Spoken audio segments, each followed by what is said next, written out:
Guys, welcome back to the channel education and सरकारी documents. Education and सरकारी documents पर आप सभी लोगों का एक बार फिर से स्वागत है। तो आधार सेंटर के जो टेस्ट होता है ऑपरेटर सुपरवाइजर का, उसके एमसी क्वेश्चन की सीरीज हमारी चालू है। ये है आज का लेक्चर नंबर 3। अगर आपने पहले 2 लेक्चर्स नहीं देखे हैं तो आप जाके प्लीज वो विजिट कर लीजिएगा। इसमें टोटल 9 चैप्टर्स हैं जो हम डिस्कस करने वाले हैं। फर्स्ट चैप्टर हम कर चुके हैं, introduction to UIDAI and Aadhaar. Second chapter registrar enrolling agency and enrolment staff, इसके बारे में हम 50 क्वेश्चंस कर चुके हैं। टोटल 95 क्वेश्चंस हैं इसमें, तो हम आगे 51 से आज की इस वीडियो में शुरू करने वाले हैं। तो इससे पहले आप सभी लोगों से रिक्वेस्ट, अगर आप लोग इस चैनल पर नए हैं, पहली बार चैनल पर आए हैं, तो चैनल को विजिट कर रहे हैं तो इसी तरीके आधार, सीएससी सेंटर, एजुकेशन से रिलेटेड और सरकारी डॉक्यूमेंट्स और स्कीम्स के बारे में जानने के लिए चैनल को सब्सक्राइब करें, साथ ही बेल आइकन को प्रेस कर लीजिए ताकि जैसे ही वीडियो अपलोड होती है उसकी नोटिफिकेशन आप लोगों को मिल जाए।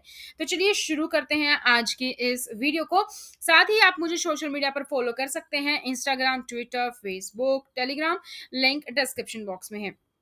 तो सेकंड है ये chapter registrars enrolling agencies and enrolling staff. अगर आप इस पीडीएफ को डाउनलोड करना चाहते हैं तो लिंक डिस्क्रिप्शन बॉक्स में है, वहां पर आपको ये सारे क्वेश्चन आंसर मिल जाएंगे। ये पीडीएफ ओनली एंड ओनली अभी इंग्लिश मीडियम में है, जैसे ही हिंदी मीडियम में अवेलेबल हो जाएगी वो अपडेट भी मैं आप लोगों को प्रोवाइड कर दूंगी। I am working on that, तो हिंदी वाली जैसे हो जाएगी तो मैं उस पर प्रोवाइड कर दूंगी आपको, क्योंकि टाइम लगेगा उसमें प्रूफ रीडिंग वगैरह सब करने में। तो चलिए 51 क्वेश्चन से शुरू करते हैं वीडियो को। The operator should take the resident's mobile number mandatorily and enter the same in enrollment form. जो रेजिडेंट का मोबाइल नंबर है, क्या वो मैंडेटरी है जब आप नया आधार कार्ड बनवाते हो, और जो रजिस्ट्रार है उसको, वो ऑपरेटर है जो, उसको वो एनरोलमेंट फॉर्म में फिल करना चाहिए। तो जब आपने स्टार्टिंग में आधार कार्ड बनवाए थे ना, ये बहुत सारे लोगों ने, तो आपको याद होगा कईयों के में मोबाइल नंबर था नहीं, तो वो मैंडेटरी नहीं है। तो ये स्टेटमेंट क्या हो जाती है यहाँ पर, फॉल्स हो जाती है। तो बी ऑप्शन आपका यहाँ करेक्ट है।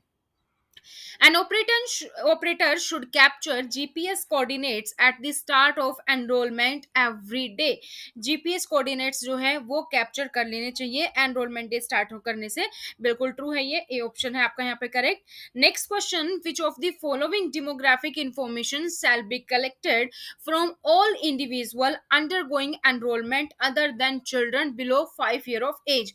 जो बच्चे हैं 5 साल से नीचे के, उनकी कौन कौन सी डेमोग्राफिक इंफॉर्मेशन है जो कि कलेक्ट करनी चाहिए। ऑप्शन सी यहाँ पर करेक्ट दिया हुआ है, तो हम सीधा ऑप्शन सी यहाँ पे मैं आपको बता रही हूँ। अगर आपको ये पूरा खुद से एनालाइज करना है और फिर आंसर देखने कौन सा सही हो सकता है, तो उसके लिए आप पीडीएफ डाउनलोड कर लीजिए, क्योंकि अगर मैं हर एक क्वेश्चन को पूरा डिटेल में एक्सप्लेन करूंगी और सारे ऑप्शन हम पढ़ेंगे तो ये वीडियो लंबी हो जाएगी, आप भी बोर हो जाएंगे, आपका भी आगे तक के क्वेश्चंस देखने का मन नहीं करेगा और आपकी तैयारी फिर आधी अधूरी होगी। तो इसलिए मैं आपको सिर्फ क्वेश्चंस और आंसर बता रही हूँ ताकि आप लोगों को याद रखने की कोशिश इसमें करनी होगी। तो अगर 5 साल से छोटा बच्चा है तो उसकी name, date of birth, gender और रेजिडेंशियल एड्रेस, ये इंफॉर्मेशन मैंडेटरी है। Next question, a resident Bakhtiyar Rahul Sharma has approached you for enrolment, which of the following is right way of entering his name in this system. एक resident है जिसका नाम है बख्तियार राहुल शर्मा, वो आपके पास आया एनरोलमेंट करवाने के लिए, तो कौन सा सही वे है कि जिससे कि आप उसका नाम एंटर करोगे। अगर बख्तियार राहुल शर्मा नाम है तो बख्तियार राहुल शर्मा ही एंटर करेंगे, आप खुद से उसकी शॉर्ट फॉर्म नहीं बना सकते। तो BRS ये शॉर्ट फॉर्म्स नहीं चलेंगी। तो सी ऑप्शन आपका यहाँ पे करेक्ट है, जो उसका फुल नेम है वो फुल नेम का फुल नेम जो है एंटर किया जाएगा। नेक्स्ट है, Sukumar Rajpal has approached you to get enrolled for Aadhaar. अब तो आपके पास कौन आया है, सुकुमार राजपाल आपके पास आया है, और you find that his graduation certificate which is submitted as POI has Sukumar Rajpal. ठीक है, Sukumar Rajpal, and whereas electricity bill which is submitted as POA has Raj Sukumar Pal. क्या है, कोई बंदा है जिसका नाम है सुकुमार राजपाल, वो आपके पास आधार कार्ड का एनरोलमेंट करवाने आया है, नया कार्ड बनवाने आया है, लेकिन उसका जो ग्रेजुएशन सर्टिफिकेट है, यानी कि जो उसका ID प्रूफ उसने दिया है, उसमें तो है सुकुमार राजपाल, और जो उसने एड्रेस प्रूफ दिया है, उसका इलेक्ट्रिसिटी बिल, उसमें है राज सुकुमार पाल। तो इस केस में आप क्या नाम एंटर करेंगे आधार एनरोलमेंट फॉर्म में। देखो यहाँ पे नाम गलत नहीं है, क्यों, क्योंकि एक नाम आगे पीछे वो कई बार हो जाता है, तो आप वो नाम एंटर करोगे करेंगे जो बंदे ने फॉर्म में फिल किया है, as declared by the resident. अगर यहाँ पे ऐसा होता, मान लो जी सुकुमार राजपाल है और एक होता है राज सुकुमार चंद्र, तो वो नाम ही मिसमैच हो जाता। तो उस केस में आप क्या करते हैं, एप्लीकेशन को रिजेक्ट कर देते, क्योंकि दोनों अलग अलग बंदे की आईडी और एड्रेस प्रूफ आपको नाम से नजर आते, इसीलिए। लेकिन इस केस में नाम सेम है, बस first name, middle name, last name का थोड़ा सा हेर फेर है। तो जो कैंडिडेट डिक्लेयर करेगा वो यहाँ पर आप फिल कर देंगे। खासकर कि जो साउथ वाले होते हैं, साउथ के कैंडिडेट्स में आपको ये प्रॉब्लम ज्यादा फेस करने को मिलती है, क्योंकि वहां पे क्या होता है, जो आपका लास्ट नेम है वो पहले, फिर फर्स्ट नेम आता है। इसी तरीके से अगर आप गुजरात से बिलोंग करते हैं तो गुजरात में भी आपका नाम, फिर आपके पापा का नाम, फिर सरनेम, इस तरीके से आता है। तो जो बंदा डिक्लेयर कर रहा है उसके अकॉर्डिंग आपको नाम फिल करना है। लेकिन आपको ये ध्यान रखना, नाम सेम होना चाहिए, बस फर्स्ट मिडिल नेम जो लास्ट नेम है वो हो सकता है इधर उधर हो, लेकिन कंप्लीटली जो नाम है वो चेंज नहीं होना चाहिए। नेक्स्ट क्वेश्चन कहता है, which of the following should an operator ensure before starting his और डे। कोई ऑपरेटर है, अपना दिन शुरू करने से पहले उसको कौन सी चीज है वो जो उसको एंश्योर करनी पड़ेगी कि हाँ ये चीज करनी ही करनी है। तो यहाँ पे दिया हुआ ऑप्शन डी, और डी में कौन से है, फर्स्ट, सेकंड और फोर्थ करेक्ट है। तो फर्स्ट क्या कहता है, ensure the date and time on the system is current date and time. बिल्कुल, करंट डेट टाइम आपको सेट करनी पड़ेगी, आपने कितने बजे स्टार्ट किया है, ठीक है। सेकंड ऑप्शन, आपको जीपीएस कोऑर्डिनेट भी सेट करने पड़ेंगे, वो भी आपको कैप्चर करने हैं कि हाँ आप उस लोकेशन पे ही हो।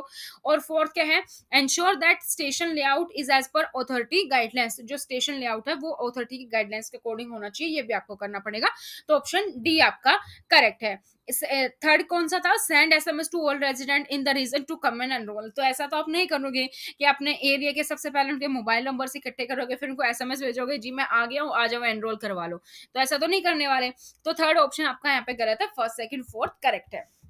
नेक्स्ट क्वेश्चन क्या कहता है, the authority may authorise registrars to change dash from the residents not exceeding an amount specified by the authority, update of demographic information and biometric information. जो अथॉरिटी है वो क्या कर सकता है, चार्ज कर सकता है। क्या चार्ज करेगा, कन्वेंस फीस चार्ज करेगा रजिस्टेंट से, कि जो अमाउंट है वो अथॉरिटी ने जो स्पेसिफाई की है, डेमोग्राफिक इंफॉर्मेशन चेंज करवानी है, बायोमेट्रिक इंफॉर्मेशन चेंज करवानी है, तो अगर वो इंफॉर्मेशन चेंज करवाने की कोई फीस है तो रजिस्ट्रार उतनी ही फीस को आपसे लेगा, उससे एक्सीड अमाउंट नहीं ले सकता है। और ये होती है आपकी कन्वीनियंस फीस। ऑब्जर्वर फीस भी नहीं होती, इंट्रोड्यूसर फीस भी नहीं होती, रजिस्ट्रार फीस भी नहीं होती। Okay, next question, which of the following software can be used for updating mobile number और ईमेल आईडी। अब आपको थोड़ा सा सॉफ्टवेयर्स के बारे में भी पता होना चाहिए। कौन सा सॉफ्टवेयर है जो यूज होगा, जहां से आप, अगर कोई आपके पास आया कि मोबाइल नंबर नहीं है, उसके आधार कार्ड में मोबाइल नंबर अपडेट करना है या मान लो चेंज करना है, इसी तरीके से ईमेल आईडी, तो कौन सा सॉफ्टवेयर है, सॉफ्टवेयर का नाम है अपडेट क्लाइंट लाइट। याद रखना, ठीक है, अपडेट क्लाइंट लाइट, ये आपको यूज करना पड़ेगा। नेक्स्ट क्वेश्चन है, the authority shall require the biometric information of children to be updated upon attaining dash of age and dash of age in accordance with procedure specified by the authority which is a mandatory update for children। जो authority है उसको biometric information जो बच्चे की है वो require होती है अपडेट करने के लिए, कितनी एज तक, कितने से कितनी एज तक, इन अकॉर्डेंस विद प्रोसीजर, जो भी प्रोसीजर है जो कि अथॉरिटी ने स्पेसिफाइड किया है, जो कि मैंडेटरी भी है। तो कितना है, बी ऑप्शन यहाँ पर दिया हुआ है 10 से 18 एज तक, ठीक है। Next question, question number 60, which of the following should operator ensure during enrollment और update process। ऑपरेटर को क्या इंश्योर करना चाहिए एनरोलमेंट या फिर अपडेट प्रोसेस के तहत। एनरोलमेंट और अपडेट फॉर्म इज अपलोडेड, ये स्पेसिफाई करना चाहिए, ये करेक्ट है। Supporting documents and sign slips are uploaded, ये भी बिल्कुल देखना चाहिए। All documents are return to the resident after enrolment, जो भी डॉक्यूमेंट आपने लिए थे रेजिडेंट के ओरिजिनल, वो आपने उसको वापस कर दी हो। तो ये चारों ऑप्शन, तीनों ऑप्शन सही हैं, तो डी ऑप्शन आपका यहाँ पर करेक्ट हो जाएगा। नेक्स्ट है, what is the key responsibility of a CELC operator. जो सीईएलसी ऑपरेटर होता है जो चाइल्ड एनरोलमेंट करने के लिए, उसकी बेसिकली क्या होगी, वो एनरोलमेंट और अपडेट फॉर्म वो तो नहीं करेगा, वो एनरोल करेगा और अपडेट करेगा, ठीक है, चेक नहीं करेगा, वो सिर्फ क्या करेगा, एनरोल और अपडेट करेगा। बी ऑप्शन आपका यहाँ पर ठीक है। 62, which of the following software can be used for updating demographic और biometric details। कौन सा सॉफ्टवेयर यूज करना चाहिए डेमोग्राफिक और बायोमेट्रिक इंफॉर्मेशन को अपडेट करने के लिए, तो कौन सा है, CELP, ठीक है, CELP। नेक्स्ट है, देखो अपडेट क्लाइंट लाइन था हमारा अपडेट करने के लिए, और न्यू एनरोलमेंट के लिए हमारा CELP child enrolment.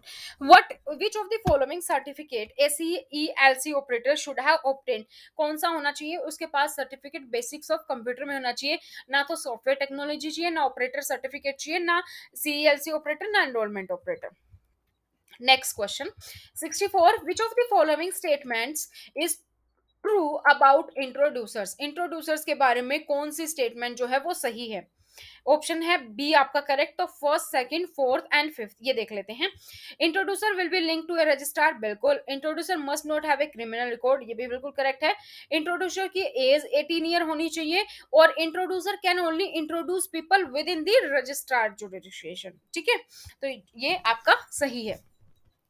65, the verifier should ensure that the name in POA document matches with the name in POI document, ये भी बिल्कुल करेक्ट है कि आपको ये भी मैच करना है कि जो प्रूफ दिया है आईडी प्रूफ और जो प्रूफ दिया एड्रेस प्रूफ, उन दोनों में जो नेम है वो मैच होना चाहिए, तो ए ऑप्शन आपका यहाँ पे करेक्ट है। Next question, whose name should be given in care of field, care of field में किसका नाम आएगा, care of field में आता है head of the family का नेम, जैसे आप अपने घर पे बना रहे हो तो क्या केयर ऑफ में किसका लिखोगे, अपने फादर का नेम, इस तरीके से तो हेड ऑफ फैमिली का आ जाएगा नाम। 67, विच of the following is a mandatory while enrolling a child, जब एक बच्चे का एनरोलमेंट करवाना हो तो क्या चीज मैंडेटरी है, पेरेंट्स का आधार मैंडेटरी है, तो ए ऑप्शन आपका यहाँ पर करेक्ट है। 68 है, which of the following is an unacceptable act from the introducer, कौन सा एक्ट है जो कि अनएक्सेप्टेबल है फ्रॉम द इंट्रोड्यूसर, तो डी ऑप्शन यहाँ पर दिया हुआ है, helping resident to impersonate his father, कि उनका फादर की तरह मतलब उनका फादर बने, किसी और की पर्सनालिटी को प्रेजेंट करना बेसिकली, तो वो गलत है। Introducers have to provide their biometric on Aadhaar client to endorse a resident enrollment, क्या ये स्टेटमेंट रही है, बिल्कुल करेक्ट है कि जो इंट्रोड्यूसर है उसको अपना बायोमेट्रिक और आधार प्रोवाइड करना पड़ेगा अगर किसी के इंट्रोड्यूसर आप बन रहे हो तो। 70, other service providers may be appointed or engaged by the authority from time to time for discharging any function related to dash enrollment process or updating information, जो अदर सर्विस प्रोवाइडेड हैं वो उनको appoint भी किया जा सकता है और एंगेज भी किया जा सकता है अथॉरिटी के द्वारा टाइम टू टाइम, किस चीज के लिए, किसी भी फंक्शन से डिस्चार्ज करने के लिए रिलेटेड टू एनरोलमेंट प्रोसेस और अपडेटिंग इन्फॉर्मेशन, तो किसको, रेजिडेंट को, डी ऑप्शन आपका करेक्ट है, ठीक है। 71, the authority shall provide dash using which the registrar can onboard an empaneled enrolling agency to the CIDR, right option है D, enrolling agency code, operator को enrolling agency जो code है वो provide करना चाहिए जिसको यूज करके रजिस्ट्रार ऑनबोर्ड कर सकता है एम्पैनल्ड एनरोलिंग एजेंसी को। 72 क्या कहता है, enrolling agency shall at all times abide by the dash for service provider as specified in schedule 5th of the regulation, तो एनरोलिंग एजेंसी को क्या चीज अबाइड किस चीज का करना चाहिए, तो हर एक चीज के अपने कोड ऑफ कंडक्ट होते हैं, तो यहाँ पर option B code of conduct is the right answer.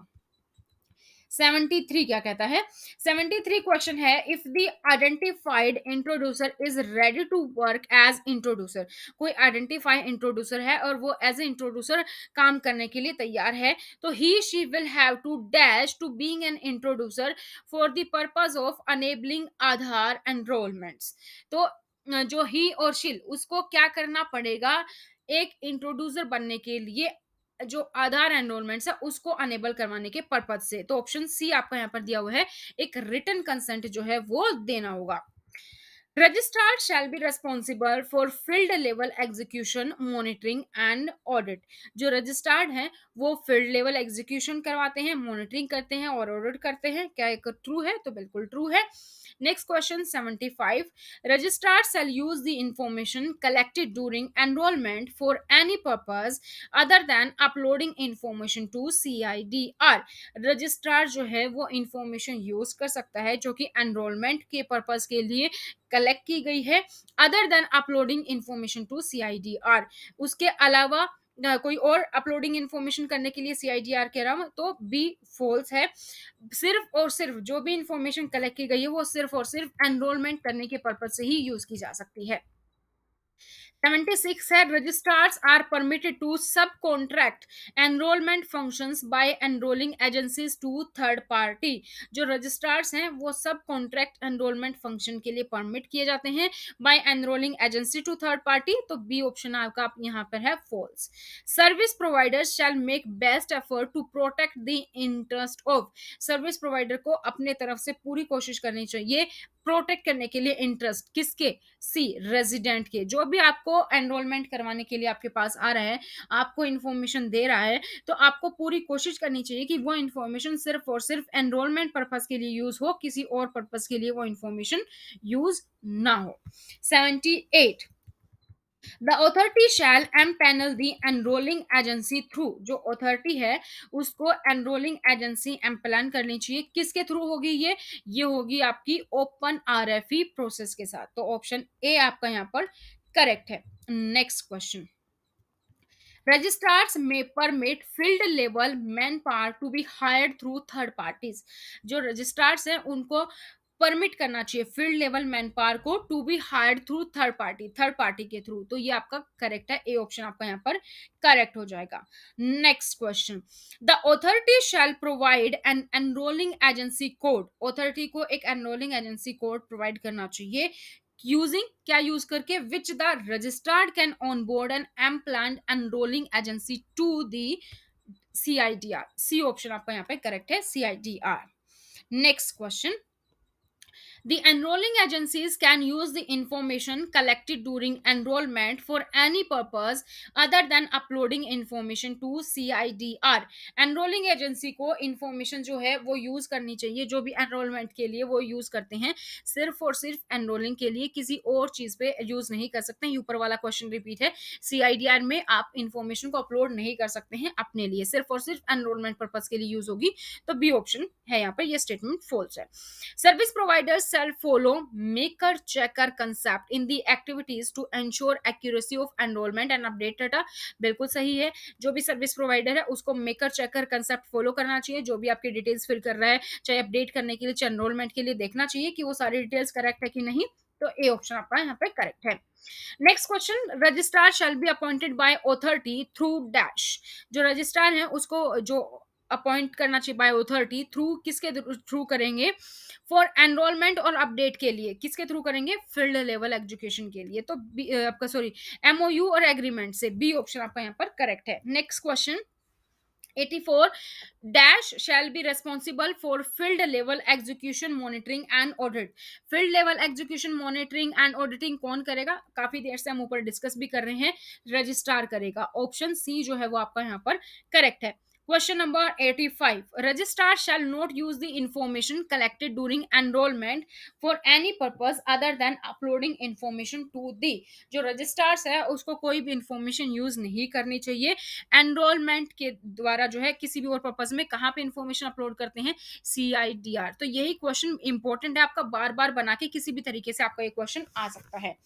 86, the authority shall provide a or n dash using which registrar can onboard an employed enrolling agency to the CIDR।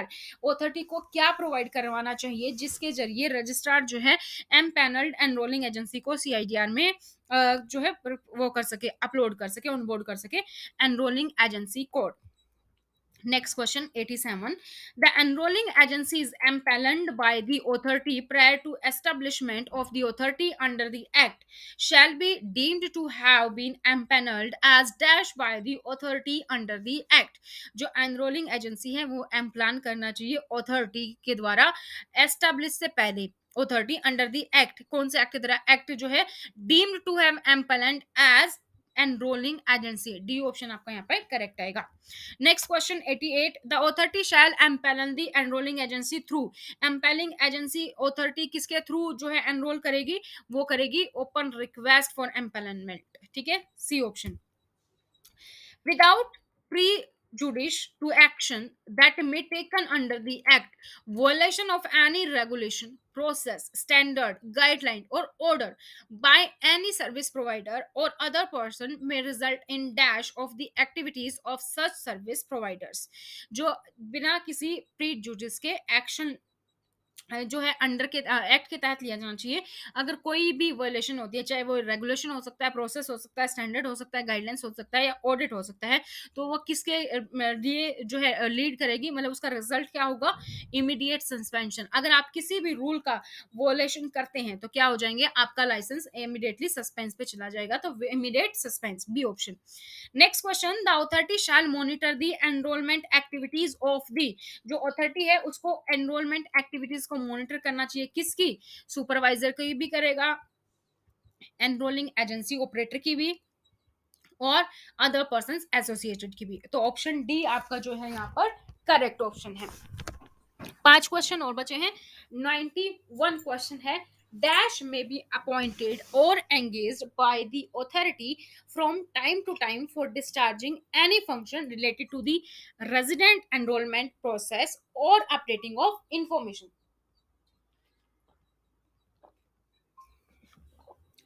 किसको appoint किया जाना चाहिए?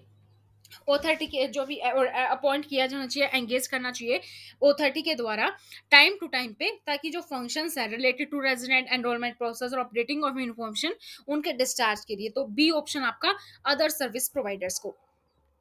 Next question, registrar shall allow the authority a reasonable access to the premises occupied by it for examining any books, record, documents or computer data for the purpose of, तो किस चीज का purpose आएगा? Audit के purpose के लिए आपको सारी की सारी इंफॉर्मेशन जो अपने पास कलेक्ट करनी चाहिए। Sorry.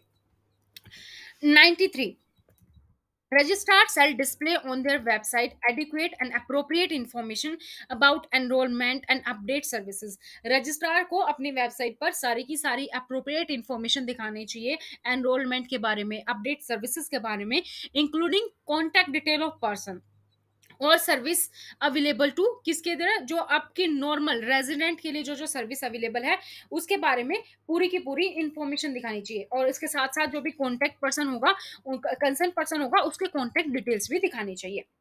94, which of the following are eligible entities for appointment as registrar? निम्नलिखित में से कौन सी एलिजिबल एंटिटी है जिनको कि रजिस्ट्रार के तौर पर नियुक्त किया जा सकता है? तो हमने कल डिस्कस किया था, ये कोई भी हो सकता है, retired person public sector bank का हो सकता है, या फिर वर्किंग भी हो सकता है, कोई सीनियर सा बंदा। तो डी ऑप्शन आपका यहाँ पर करेक्ट है। Last question, registrar shall not permit subcontracting of enrollment function by enrolling agencies to, registrar को permit नहीं करना चाहिए सब कॉन्ट्रैक्ट एनरोलमेंट फंक्शंस का by enrolling agency to third party को नहीं करना चाहिए। तो आपका ऑप्शन सी यहाँ पर करेक्ट होता है। तो इसी के साथ हमारे 2 चैप्टर्स कंप्लीट हो गए हैं, 7 चैप्टर टोटल बचे हैं। जितने भी इसमें क्वेश्चंस होंगे उसके वाइज हम उसको 1 या 2 लेक्चर में कंप्लीट चैप्टर को करेंगे। तो ये हमारा 3rd लेक्चर था। अगर अभी तक आप लोगों ने 2 लेक्चर नहीं देखे हैं तो वो 2 लेक्चर जरूर देखें। साथ ही अगर अभी तक भी आप लोगों ने चैनल को सब्सक्राइब नहीं किया है तो चैनल को सब्सक्राइब करके बेल आइकन को प्रेस कर लीजिए, ताकि जैसे ही वीडियो अपलोड होती है उसकी नोटिफिकेशन आप सभी लोगों को मिल सके। तो आज की इस वीडियो में इतना ही, फिर मिलेंगे नई जानकारी के साथ। आप मुझे सोशल मीडिया पर फॉलो कर सकते हैं, लिंक डिस्क्रिप्शन बॉक्स में। Thank you so much, bye bye, take care.